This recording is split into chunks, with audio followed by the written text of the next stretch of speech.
जैसा कि आप सभी देख सकते हैं यहाँ पर किस तरीके से भारतीय जनता पार्टी के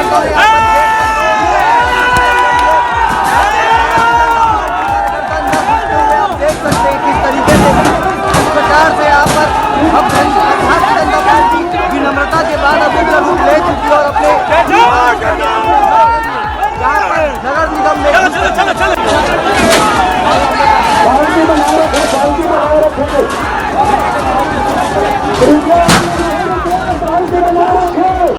नमस्कार, आप देख रहे हैं दबंग राजधानी और मैं हूं आयुष वैष्णव। आज हम पहुंच चुके हैं दुर्ग जिले के जिला शिक्षा अधिकारी ऑफिस में और आज यहां पर सरोज पांडे जी के नेतृत्व में दुर्ग जिले के भाजपा कार्यकर्ता और भी सदस्यगण दुर्ग नगर निगम के खिलाफ एक प्रदर्शनी जंग का आगाज करने जा रहे हैं और इस जंग का नाम है हल्ला बोल, जिसका नेतृत्व कर रही है भाजपा की ओर से राज्यसभा सांसद सरोज पांडे जी। तो आइए आगे के और कार्यक्रम के लिए विस्तार पूर्वक बने रहिए आप। मैं दबंग राजधानी के साथ आयुष वैष्णव। आप देख सकते हैं दुर्ग जिले के शिक्षा अधिकारी के ऑफिस जो स्कूल है वहाँ पर किस तरीके से भाजपा के कार्यकर्ता आज के प्रदर्शनी जंग के लिए उपस्थित हुए हैं। आप देख सकते हैं यहाँ पर भीड़ की संख्या बढ़ती जा रही है और यहाँ पर और से भाजपा के कार्यकर्ता सभी को देखने को मिल जाएंगे। बनाते रहोगे और जनता के हक में कोई काम नहीं करोगे। आज किसी भी आप झुग्गी झोपड़ी बस्ती में आप चले जाओ, वहाँ पर न शौचालय है। आप जो है शौचालय मुक्त जो है करने की बात प्रधानमंत्री मोदी जी करते हैं और आप जो है यहाँ पर जनता को मजबूर कर दिए हैं। मैंने अपने आंखों से देखा कि जोगीनगर की बस्ती में वहाँ की माताएं बहनें अभी भी खुले में शौच जाने के लिए मजबूर हैं। ये कितने शर्म की बात है महापौर जी, ये कितने शर्म की बात है। विधायक जी, ये कितने शर्म की बात है कि आप अपनी माताओं बहनों की लाज को भी नहीं समझते हो। आप इस शहर के मुखिया बनने के लायक नहीं हो। अगर एक भी माता बहन को खुले में शौच आज जाना पड़ रहा है और आज उसकी लज्जा भंग हो रही है, तो आज इसके जिम्मेदार विधायक अरुण वोरा और महापौर धीरज बाकलीवाल हैं। तक की महापौर के रूप में कार्य करने वाली, दुर्ग की विकास की गाथा लिखने वाली, राज्यसभा की सांसद और आज के इस हमारे आंदोलन के नेतृत्व करता आदरणीय सुश्री सरोज। आप बहुत करे हो, पेड़ के बात अगर इस शहर में करो में भाषण लंबा हो जाते आप और बात का ध्यान से सुनो। माननीय राज्यसभा सांसद जी, आप सब बोला जोरदार सुने हो। कोई इनको योग्य आदमी नहीं मिला, एक भी योग्य व्यक्ति दिखा नहीं जिसके पास 20 साल का 25 साल का अनुभव रहा। ऐसे पार्षदों को इन्होंने दरकिनार कर दिया और आज वो पार्षदों को लोग देख के पहचान नहीं पाते हैं। ये महत्वाकांक्षा है और इस नगर की महापौर के ऊपर एक और महापौर, एक पर एक फ्री का मामला है, एक पर एक फ्री चलता है। आप महापौर जिताते हो, विधायक कब महापौर बन जाता है पता ही नहीं चलता है। लोगों ने मुझे कहा कि आप सांसद हैं, आपको नगर निगम में प्रदर्शन करना शोभा नहीं देता है। मैं कहना चाहती हूं, दुर्ग मेरी कर्म भूमि है और अगर मेरी कर्म भूमि पर न्याय नहीं होगा तो मैं सड़क की लड़ाई लड़ने के लिए जैसे आज मैदान में उतरी हूं। आज ये शुरुआत है। आज मैं ताकीद करना चाहती हूं कि अभी तक जो भर्राशाही आपने दुर्ग नगर में की, 3 साल हमने इंतजार किया है। आपने कहा कि हम संपत्ति कर माफ करेंगे। कांग्रेस के घोषणा पत्र में लिखा है संपत्ति कर माफ करेंगे। संपत्ति कर माफ हुई?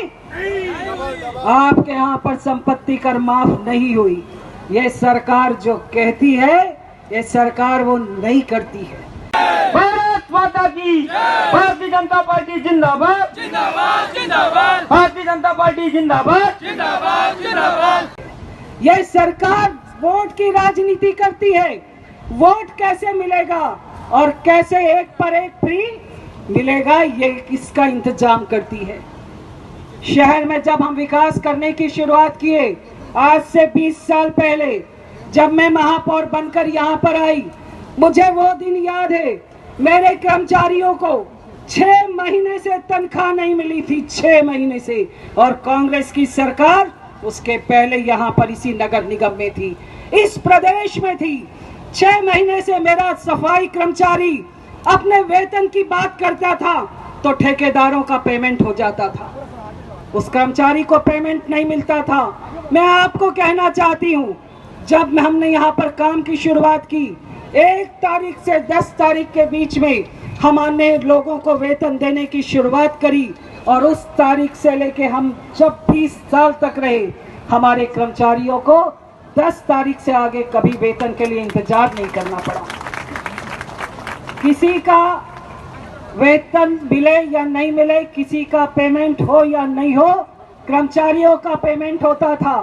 और दुर्ग शहर को ईमानदारी से हमने जब तैयारी करी तो हमने दुर्ग शहर को अपने घर की तरह सजाया। मेरे दुर्ग शहर को देखने के लिए लोग अगल बगल के शहरों से आते थे।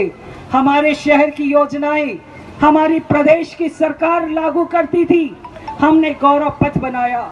कांग्रेस के लोगों ने जिस प्रकार से मेरे दुर्ग की दुर्दशा की है, आज ये शुरुआत उनको इस बात के लिए है कि आज हमने आपको केवल फिल्म का ट्रेलर दिखाया है। आने वाले समय में इस दुर्ग की गली में आपका गुजरना मुश्किल कर देंगे अगर पट्टा नहीं मिला।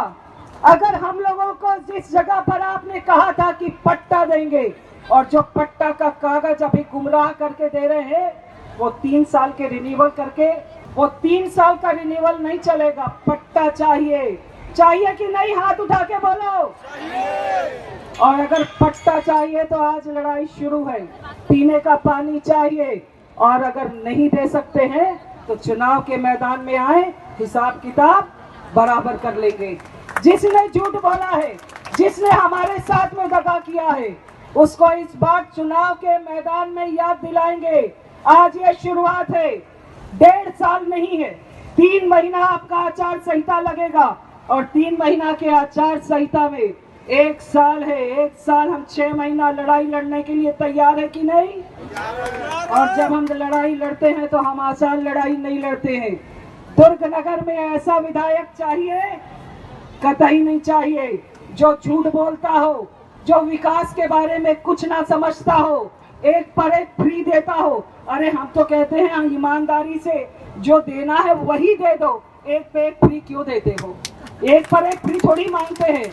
जो फ्री की चीज होती है वो बहुत अच्छी नहीं होती है, ये बात आप सब समझते हैं। इसलिए मैं आपको कहना चाहती हूँ, दुर्ग नगर की ये शुरुआत बंधुओं हम सब मिलकर लड़ने जा रहे हैं। अब हम यहाँ से चलना शुरू करेंगे, और वहां पर हमारे प्रतिनिधि मंडल कमिश्नर को ज्ञापन देंगे। महापौर को देने का मतलब नहीं है, विधायक वहां पर उपस्थित होंगे तो भी देने का मतलब नहीं है, क्योंकि उनको उनके ही पार्टी के लोग नहीं सुनते हैं।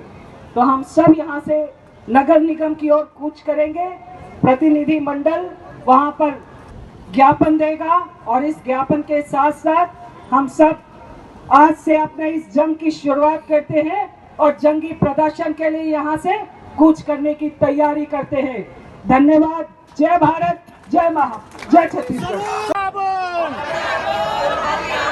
बोलो साथियों, हल्ला बोल।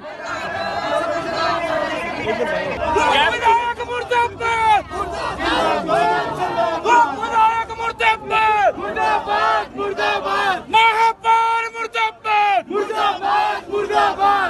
अरे निगम प्रशासन होश में आओ, होश में आओ, होश में आओ। निगम प्रशासन होश में आओ, होश में आओ, होश में आओ। अभी तो ये लड़ाई है, लड़ाई है। साथियों, हल्ला बोल, हल्ला बोल, हल्ला बोल।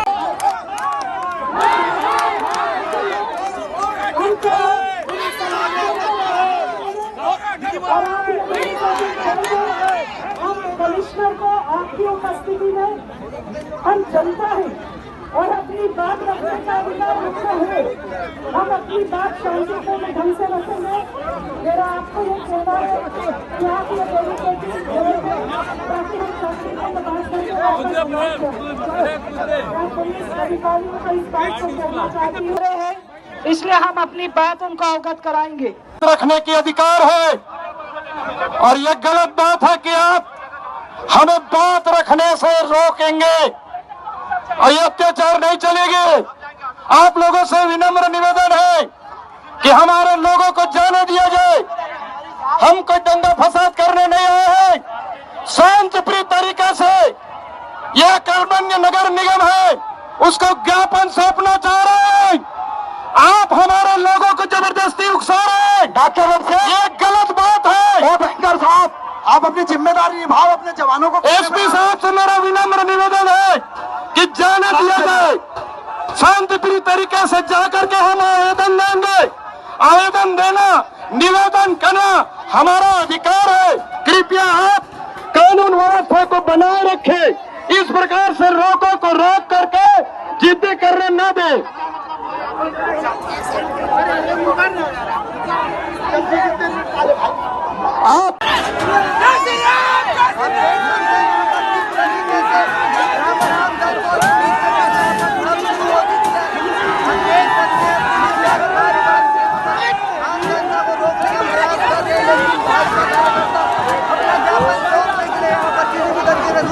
आप मंजूर नहीं है और यहाँ पर हम देख सकते हैं कि यहाँ पर एक टूट चुका है और यहाँ पर एक कार्यकर्ता ज्ञापन सौंपने के लिए अंदर घुसते हुए देखते हैं कि इसमें आप उनका प्रयास आगे जा पाएगा नहीं। जैसा कि आप सभी देख सकते हैं यहाँ पर किस तरीके से भारतीय जनता पार्टी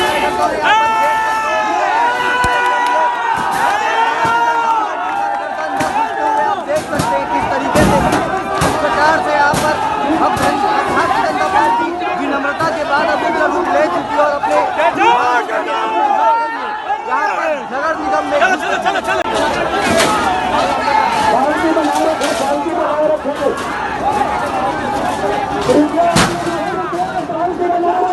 प्रतिनिधिमंडल को भेजती हूँ और कमिश्नर को इस बात की ताकीद करती हूँ कि आप जो निर्णय कर रहे हैं और उस निर्णयों में अगर मेरे अधिकारियों को, मेरे कर्मचारियों को, जो मेरे परिवार के सदस्य रहे हैं, गलत आधार पर आप उनको राजनीति के तहत निशाना बना रहे हैं और प्रताड़ित कर रहे हैं और चुन चुन कर आप उनके ऊपर आक्रमण कर रहे हैं।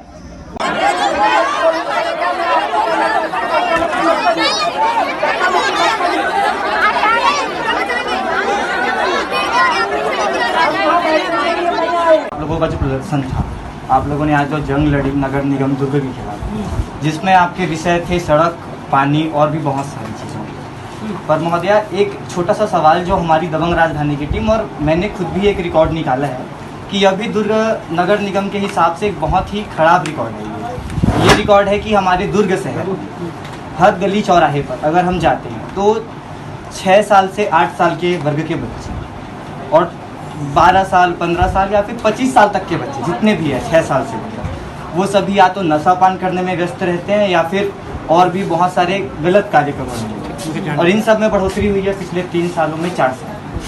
तो ये जो माहौल एक दुर्ग नगर निगम में भी जो बन चुका है, उसके लिए आप क्या कहना चाहते हैं?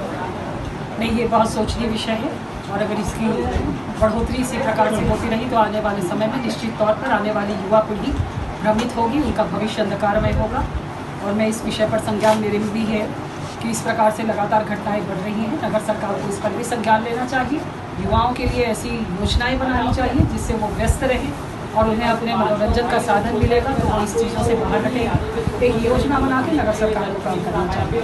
महोदया, जैसा कि कहा जाता है कि जो बच्चे होते हैं हमारे देश के, वही हमारे देश का आधार और भविष्य है। तो अगर ये सब, अगर हमारे दुर्ग में बच्चों का यही हाल था और हमारी जो यूथ है वो भी अगर यही सब कार्य करती रहेगी तो भविष्य में इसका क्या प्रभाव पड़ेगा हमारे राज्य पर? बेहतर परिणाम नहीं होंगे निश्चित तौर पर।